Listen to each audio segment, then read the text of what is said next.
Hello दोस्तों, स्वागत है आपका अपने चैनल जी के विद बडवाल में। दोस्तों, आज का हमारा टॉपिक है लोकतंत्र के परिणाम तथा लोकतंत्र की चुनौतियाँ। देखिए, ये सोशल साइंस की क्लास रहने वाली है। सोशल साइंस यानी कि सामान्य विज्ञान की एक क्लास रहने वाली है। और जिसने भी अभी तक क्लास को शेयर नहीं किया तो शेयर कर देंगे, ताकि हर उस बच्चे तक पहुँच सके जिसकी इसको ज़रूरत है। यानी कि सभी के लिए इंपॉर्टेंट क्लास रहने वाली, तो शेयर कर देंगे। और अगर चैनल को सब्सक्राइब नहीं किया तो अभी सब्सक्राइब कर लेंगे। और मैं आपको बता दूं, ये हमने कुछ वन लाइनर लिए हैं। हर डेली की तरह कुछ वन लाइनर हैं। उसके बाद में कुछ ऑब्जेक्टिव लिए हमने, उन ऑब्जेक्टिव को भी आपको कंप्लीट कराएंगे। लगभग 14 से 15 हमारे ऑब्जेक्टिव क्वेश्चन हैं। चलिए क्लास को शुरू करते हैं। देखिए, क्वेश्चन हमारा है, क्वेश्चन क्या वन लाइनर ही है। लोकतंत्र की परिभाषा लिखी किसने लिखी थी। देखिए, लोकतंत्र की परिभाषा जनता का शासन और जनता के लिए तथा जनता के द्वारा लिखी गई थी, ध्यान रखेंगे। चलिए नेक्स्ट है, तानाशाही का समर्थन करने वाली विचारधारा क्या कहलाती है। देखिए, तानाशाही का जो समर्थन करती है वो विचारधारा कहलाती है निरंकुशवाद, निरंकुशतावाद कहलाती है, ध्यान रखेंगे। निरंकुशतावाद होता है, ध्यान रखेंगे। चलिए नेक्स्ट चलते हैं। नेक्स्ट हमारा है, लोकतंत्र अच्छा है क्योंकि। देखिए, लोकतंत्र अच्छा है क्योंकि यह नागरिकों को समानता का अधिकार देता है, इसलिए लोकतंत्र अच्छा होता है। चलिए नेक्स्ट है, सबसे बेहतर सरकार मानी जाती है कौन सी। देखिए, सबसे बेहतर सरकार लोकतांत्रिक सरकार को मानते हैं, ध्यान रखेंगे। लोकतांत्रिक सरकार को सबसे बेहतर सरकार माना जाता है। चलिए अगले पर चलते हैं। अगला है, नागरिक स्वतंत्रता है। देखिए, नागरिक स्वतंत्रता है क्या, ये 6 प्रकार के स्वतंत्रताओं में से एक है नागरिकता स्वतंत्रता। अगला है, बहुमत के शासन का अर्थ है। देखिए, बहुमत के शासन का अर्थ है बहुमत का निर्णय होना। बहुमत का निर्णय होना मतलब बहुमत के शासन का अर्थ होता है। चलिए अगला है, कुछ लोगों का या एक दल का शासन क्या कहलाता है। देखिए, कुछ लोगों का या एक दल का अगर शासन हो तो वो तानाशाही कहलाता है, यानी कि तानाशाही इसका बिल्कुल राइट आंसर होगा। चलिए नेक्स्ट चलते हैं। नेक्स्ट हमारा है, चलिए नेक्स्ट है, लोकतांत्रिक सरकार होती है। देखिए, लोकतांत्रिक जो सरकार होती है वो उत्तरदायी सरकार होती है, जिम्मेदार सरकार होती है और वैध सरकार होती है। ये उसके अंदर 3 ये पॉइंट होने जरूरी हैं, उत्तरदायी सरकार, जिम्मेदार सरकार और वैध सरकार, ध्यान रखेंगे। चलिए अगला हमारा है, वर्तमान समय में सबसे बेहतर सरकार मानी जाती है। देखिए, सबसे बेहतर सरकार जो वर्तमान समय में मानी जाती है वो लोकतंत्र की सरकार मानी जाती है, ध्यान रखेंगे। लोकतंत्र की सरकार हमसे मानते हैं। चलिए नेक्स्ट है, अलोकतांत्रिक सरकार में नहीं पाई जाती। देखिए, अलोकतांत्रिक सरकार में पारदर्शिता नहीं पाई जाती है, ध्यान रखेंगे। पारदर्शिता नहीं पाई जाती है। चलिए नेक्स्ट है, किसी भी लोकतांत्रिक व्यवस्था द्वारा सामना की जाने वाली समस्या को कहते हैं क्या। देखिए, इन समस्याओं को कहते हैं लोकतंत्र की चुनौतियाँ। इन समस्याओं को लोकतंत्र की चुनौतियाँ कहते हैं। चलिए नेक्स्ट है, प्रत्येक लोकतंत्र के समझ मुख्य चुनौती होती है। ये समझ नहीं, समक्ष होगा, ये होगा समक्ष। प्रत्येक लोकतंत्र के समक्ष मुख्य चुनौती होती है किसकी, ये होती है विस्तार की चुनौती की समस्या होती है, ध्यान रखेंगे, विस्तार की चुनौती। चलिए नेक्स्ट है, लोगों को राजनीतिक सुधार लागू करने में सशक्त बनाने वाला श्रेष्ठतम कानून कौन सा है। देखिए, ये जो श्रेष्ठतम कानून है यह है सूचना का अधिकार 2005, ध्यान रखेंगे। सूचना का अधिकार 2005 इसका होगा। चलिए नेक्स्ट हमारा है, राजनीतिक सुधार। राजनीतिक सुधार का मतलब होता है लोकतंत्र की विभिन्न चुनौतियों के बारे में सभी सुझाव या प्रस्ताव लोकतांत्रिक सुधार या राजनीतिक सुधार कहलाते हैं, ध्यान रखेंगे। नोट कर लेंगे सभी।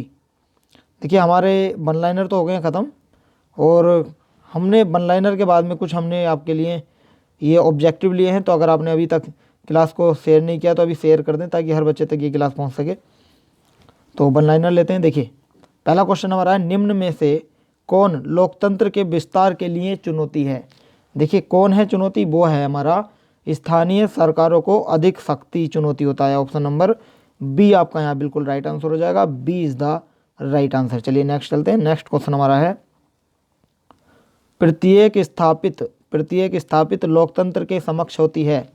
देखिए, प्रत्येक स्थापित लोकतंत्र के समक्ष क्या होती है, ये होती है विस्तार चुनौती, ध्यान रखेंगे। विस्तार चुनौती इज द राइट आंसर। अभी मैंने आपको ये क्वेश्चन कराया था, ध्यान रहा होगा आपको। तो चलिए नेक्स्ट चलते हैं। नेक्स्ट क्वेश्चन हमारा है, लोगों को राजनीतिक सुधार लागू करने में सशक्त बनाने वाला कौन सा अधिगम श्रेष्ठतम है, आपको बताना है। देखिए, ये जो होता है हमारा सूचना का जो अधिकार है, ये श्रेष्ठतम होता है। ऑप्शन नंबर ए बिल्कुल आपका यहाँ राइट आंसर हो जाएगा, सूचना का अधिकार। चलिए नेक्स्ट है निम्न में से कौन सा तरीका किसी लोकतंत्र में राजनीतिक सुधार लाने के लिए बेहतर है। देखिए वो हमारा होता है लोगों का सशक्तिकरण। ऑप्शन नंबर सी आपका यहाँ राइट आंसर हो जाएगा। लोगों का, ये ग है, लोगों का सशक्तिकरण होगा, ध्यान रखेंगे। चलिए नेक्स्ट चलते हैं। नेक्स्ट हमारा है निम्न में से कौन सी स्थिति एक अच्छे लोकतंत्र के लिए अपेक्षित है, बताइए कौन सी है वो अपेक्षित। वो है हमारा वोट देने का अधिकार। वोट देने का अधिकार यानी कि ऑप्शन नंबर 4 आपका बिल्कुल राइट आंसर हो जाएगा। वोट देने का अधिकार प्राप्त प्रदान करना बिल्कुल राइट आंसर होगा। चलिए नेक्स्ट है लोकतंत्र के मूल्यांकन के लिहाज से कोई एक चीज़ लोकतांत्रिक व्यवस्थाओं के अनुरूप नहीं है। कौन सी नहीं है ये आपको बताना है। देखिए ये हमारा हो जाएगा लोगों द्वारा अपनी मनमर्जी करने की आज़ादी। बिल्कुल इसका राइट आंसर हो जाएगा। लोगों द्वारा अपनी मनमर्जी करने की आज़ादी होगा बिल्कुल इसका राइट आंसर। चलिए नेक्स्ट चलते हैं। नेक्स्ट क्वेश्चन हमारा है लोकतांत्रिक व्यवस्था के राजनीतिक और सामाजिक असमानताओं के बारे में किए गए अध्ययन बताते हैं कि लोकतंत्र यानी कि लोकतांत्रिक व्यवस्थाओं में असमानताएं बनी रहती हैं। ये हमें ये बताते हैं। ऑप्शन नंबर बी आपका यहाँ बिल्कुल राइट आंसर हो जाएगा, ध्यान रखेंगे। और चलिए नेक्स्ट चलते हैं। क्लास को शेयर ज़रूर कर दीजिएगा। निम्न में कौन सा तर्क लोकतंत्र के पक्ष में नहीं है, ये आपको बताना है।